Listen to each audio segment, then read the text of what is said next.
আমরা ইতিমধ্যে অন্নপূর্ণা যোজনা যে অন্নপূর্ণা নাম নথিভুক্তকরণ শুরু করেছি তার প্রথম পর্যায়ে আমরা ৩,০০০ টাকা করে টাকা ট্রান্সফার করব আগামী বুধবার দিন। আপনারা কেউ বিচলিত হবেন না।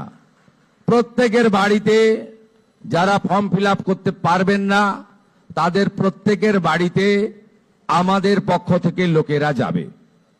আমাদের লোকেরা গিয়ে আপনাদের ফর্ম ফিল আপ করে আনবে।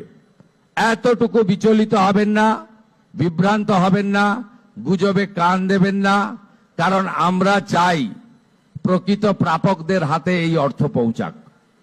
আমরা চাই না কোনো অভারতীয়র অ্যাকাউন্টে এই টাকা যাক। আমরা চাই না যে পুরুষদের অ্যাকাউন্টে মহিলাদের এই কর্মসূচির টাকা যাক।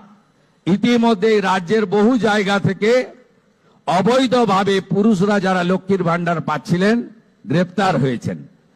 আপনাদের সরকারের অর্থ, এই সরকার স্বচ্ছতার সঙ্গে কাজ করবে, এই সরকার ফাইন্যান্সিয়াল ডিসিপ্লিন মেনে কাজ করবে। পশ্চিমবাংলায় যারা প্রকৃত প্রাপক তাদের প্রত্যেককে চিহ্নিত করে খুঁজে বের করে তাদের কাছে মাননীয় প্রধানমন্ত্রীর দেওয়া, আমাদের দেওয়া সংকল্পপত্রের প্রত্যেকটা বাক্য শব্দ পূরণ করার দায়িত্ব আপনাদের সরকারের। আপনাদের